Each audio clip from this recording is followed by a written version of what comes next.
I want to start with a confession. Intel Focus was not born as an Afghanistan project. It was born out of frustration with the open source space itself. How fast it's grown, how powerful it's become, and how often it's used without proper standards. OSINT is mainstream now. That's the good news. The bad news is the gap between what people can do with open sources and what they should be doing responsibly. Too many claims travel faster than evidence. Too many investigations are really just screenshots and certainty. Too much analysis becomes just performance, right? Intel Focus exists to close that gap. We are international by design.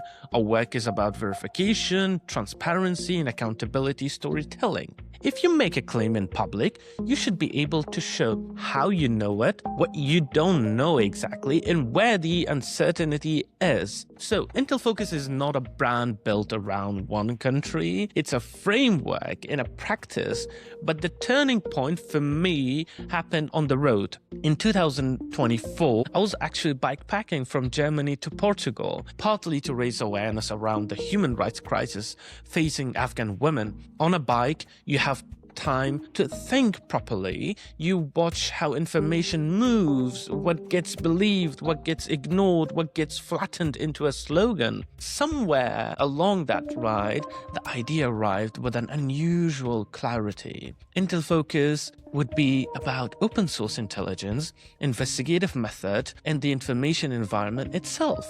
Because the stakes aren't theoretical anymore, open source work can expose war crimes, disrupt propaganda, protect communities, right? It can also endanger people, amplify rumors, and turn debates into noise. So Intel Focus is built around a few commitments: accuracy before speed, transparency over theatrics, and a human-centered approach that respects consequences, right? Now, in 2026, Intel Focus is expanding.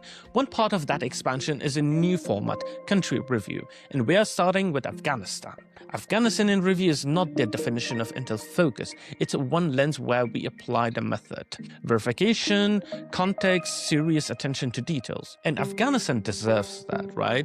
Afghanistan is often described as unknowable or simple. It's neither. It's multilingual, diverse, geographically uncompromising, right? It sits at the meeting point of Central and South Asia, close to the Middle East, and not far from China. That positioning shapes politics, aid, migration routes, insecurity. There are multiple countries of gravity inside the country, right? Kabul matters, yes, but so do Herat, Kandahar, Mazar, Jalalabad, Bamiyan, and the borderlands that only get airtime when something explodes. And one overlooked truth is the post-2001 generation, a generation that grew up more connected to the world than any generation before it. Universities, media, civil society. That doesn't mean everything worked, but it does mean Afghanistan can't be reduced to one stereotype. That generation is now scattered inside the country and across exile.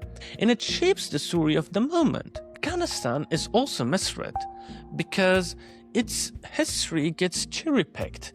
People start in 2001 or 1979 or reduce it to tribes. Afghanistan navigated global pressures for decades. Cold War's era, strategic neutrality, Cold War frontline in Soviet invasion and the withdrawal of them, leaving deep scars and lessons. And after 2001, another international project arrived with promises and blind spots, and Afghanistan is still living with the consequences. So what do we learn from Afghanistan today? Legitimacy can't be important. Stability cannot be built without political settlement. Rights can't be treated as optional. But you can't understand Afghanistan without treating Afghans as agents in their own history. That is why Afghanistan in Review will cover topics that are rarely discussed or not discussed properly: governance systems, provincial power, political economy, regional dynamics, propaganda ecosystems, gender apartheid as a system, displacement and diaspora, and the quieter forces shaping the country: water, climate, stress, narcotics, mining, cultural heritage, and everyday survivals. So we'll be clear about three things: what we know, what we don't know, and how we know it. This is Intel Focus, and this is Afghanistan in Review. In the next episode, we begin the first deep review, starting mid-February 2026.